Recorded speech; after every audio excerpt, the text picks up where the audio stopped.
Hello learners, welcome to our channel advice Pawan. I hope आप लोग सभी को अच्छे होंगे।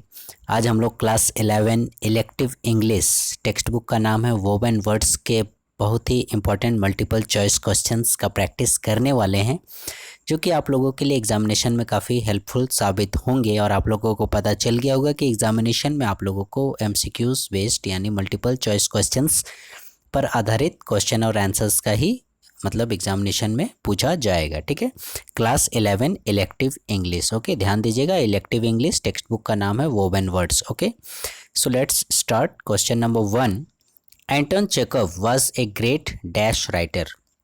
पहले चैप्टर से ही रिलेटेड है ये क्वेश्चन। एंटन चेखव जो है वो एक ग्रेट राइटर थे, ये तो हम लोग जान रहे हैं, लेकिन वो रशियन ग्रेट राइटर थे, अमेरिकन, चाइनीज़ और फिर इंडियन। तो क्या थे? Right answer is option number A, that is Russian. Anton Chekhov was a great Russian writer.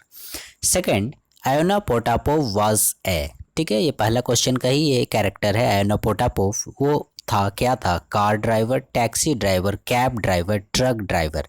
इसका राइट आंसर हो जाएगा cab driver. Option number C is your correct answer. Question 3, who was the grocer and money lender. ठीक है कौन जो था? Grocer था और मनी लैंडर था, जो रुपए पैसे वगैरह उधार वगैरह दिया करता था। मनी लैंडर रुपए पैसे का बिजनेस किया करता था।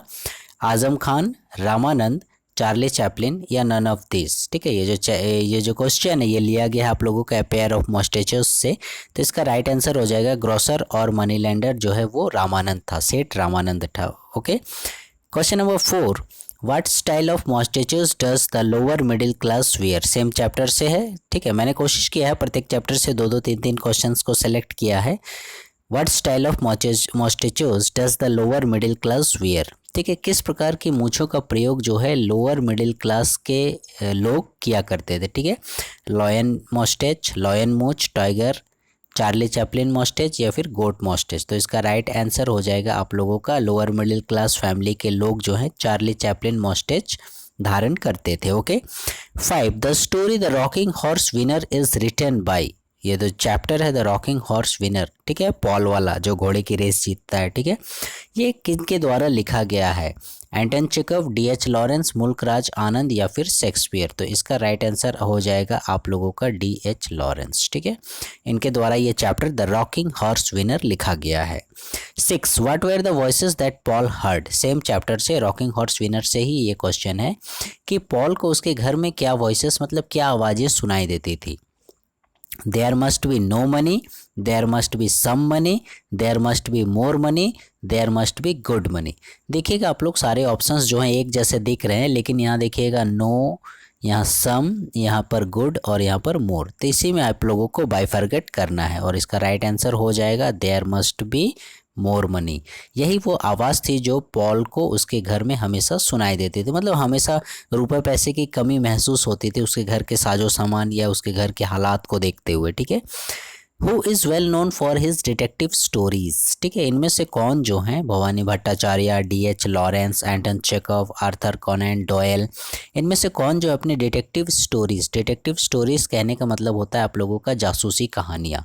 तो अपनी जासूसी कहानियों के लिए कौन फेमस थे? ठीक है, तो कौन फेमस थे? Arthur Conan Doyle. Okay, option D is your correct answer.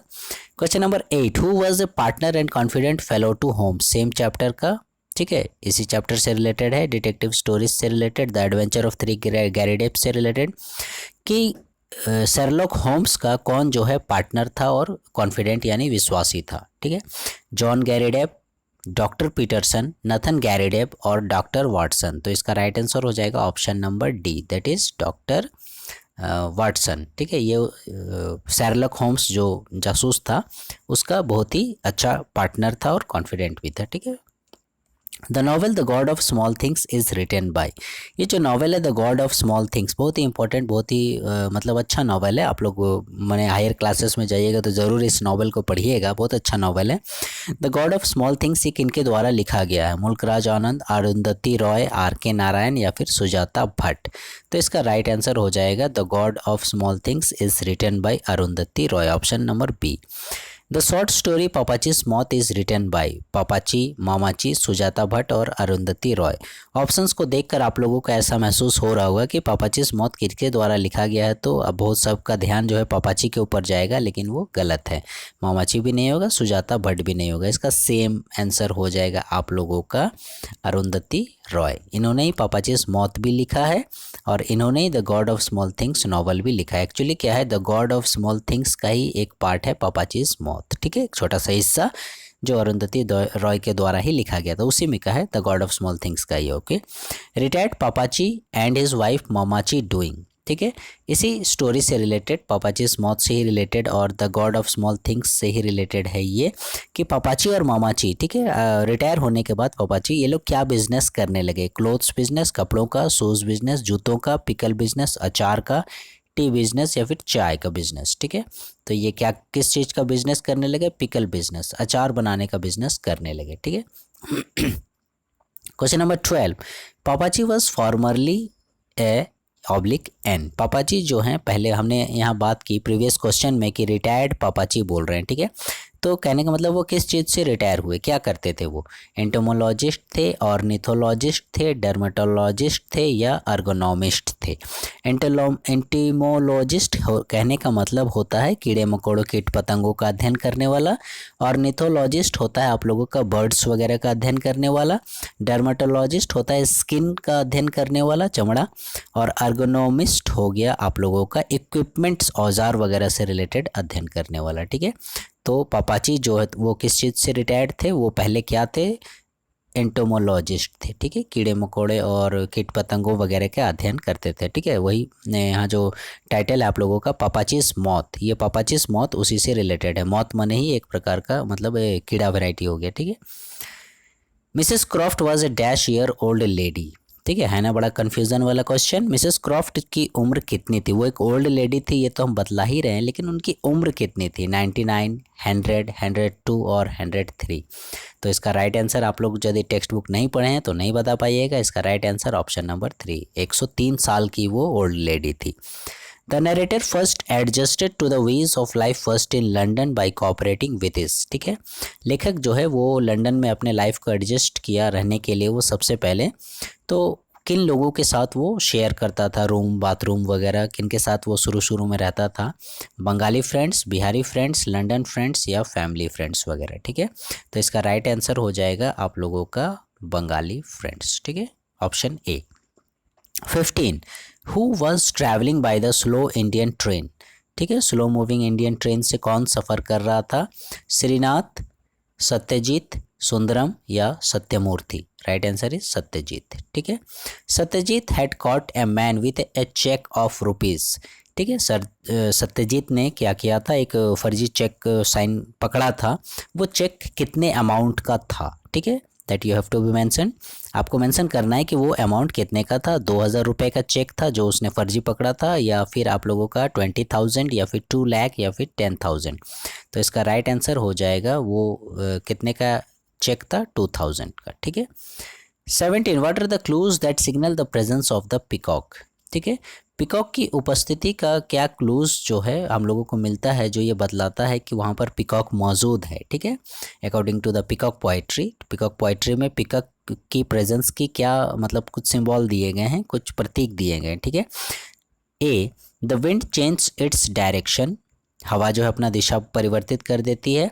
The bees stop buzzing in the bushes, झाड़ियों में से जो मक्खी वगैरह है, मधुमक्खी वगैरह, ये सब भिन भिन करना बंद कर देती हैं। या फिर the cat awakens and stretches, बिल्ली जो है वो उठती है और अपने आप को अंगड़ाई लेती है, या फिर इनमें से सभी, ठीक है। तो इनमें से सभी राइट आंसर होगा, ऑल ऑफ दीज, ठीक है, कि इनमें से सभी चीज़ें होती हैं जो बतलाती हैं, हवा भी अपना रुख बदलती है, बीज भी स्टॉप कर देती है बजिंग करना, कैट भी स्ट्रेच करता है, ये सारी चीज़ें बताती है पिकॉक के प्रेजेंस को, पिकॉक की उपस्थिति को। So the right answer is all of this, इनमें से सभी।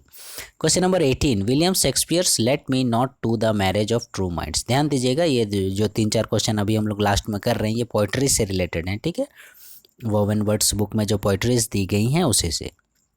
तो विलियम शेक्सपियर का जो है poetry, let me not to the marriage of true mind, ठीक है, ये है क्या है, सॉन्ग है, कवि गाना है। सोनेट है, ड्रामा है, नॉवेल है। तो इसका राइट आंसर हो जाएगा, आप लोगों का इस चीज़ से आप लोग अपरिचित होंगे, ये एक सोनेट वैरायटी की कविता है। ठीक है, कविता ही है लेकिन ये अलग शैली की है सोनेट, जो आप लोगों का 14 लाइंस की होती है। ठीक है, फ्यूचर में हायर क्लासेस में यदि आप इंग्लिश लैंग्वेज लेते हैं तो इस चीज़ को आप लोग ज़रूर जान जाइएगा कि आखिर सोनेट क्या चीज़ होता है। तो let me not to the marriage of true minds is a sonnet. According to Shakespeare love is beyond the catch of. Shakespeare के अनुसार लव जो है परे है इसकी पकड़ से। ठीक है, टाइम, प्लेस, एक्शन, मनी, इन सब चीज़, मतलब प्रेम जो है वो इन सब चीज़ों से परे है, मतलब किसी का इस पर कोई कंट्रोल नहीं है। ठीक है, तो किसका बतलाया है लेखक ने, दैट इज़ टाइम। ठीक है, यानी प्रेम को हम समय के बंधन में नहीं बांध सकते हैं। ठीक है, कहने का मतलब है कि प्रेम जैसे है अभी मतलब जैसे यंग एज में लव हो गया और ओल्ड एज हो गया तो प्रेम ख़त्म हो गया, वैसा नहीं। ठीक है, वो टाइम पर उसका कोई असर नहीं होता है। ठीक है, और प्लेस, एक्शन, मनी, इसका तो कोई असर, मतलब ये तो होगा ही नहीं answer. Right answer is time. 20, the bird in the poem coming announces the coming of. ठीक है, कमिंग जो पोइट्री है इसमें चिड़िया के द्वारा अनाउंस किया जा रहा है। ठीक है, कमिंग का, कि वो आ रहा है बोल के, तो किसके आने का अनाउंस किया जा रहा है। ठीक है, विंटर के आने का, समर के आने का, ऑटम के आने का, या स्प्रिंग सीजन के आने का। तो इसका राइट आंसर हो जाएगा आप लोगों का स्प्रिंग सीजन के आने का अनाउंसमेंट वो बर्ड कमिंग पोइट्री में करता है। ठीक है, यानी वसंत ऋतु का। Okay, so these are the 20 important multiple choice questions. आप लोग देखिएगा हर चैप्टर से दो दो क्वेश्चंस को सेलेक्ट किया गया है, क्योंकि एक ही क्वेश्चन में जो है सारे क्वेश्चंस को मतलब डालना पॉसिबल नहीं है, इसीलिए मतलब इसमें 20 क्वेश्चंस को ही इंक्लूड किया गया है। फ्यूचर में हम लोग इसके नेक्स्ट पार्ट को भी मतलब जारी करेंगे, उसमें और भी क्वेश्चंस को जारी किया जाएगा। So learners, please wait for the next video and stay connected with our channel advice Pawan, and please like share subscribe our channel. Thank you.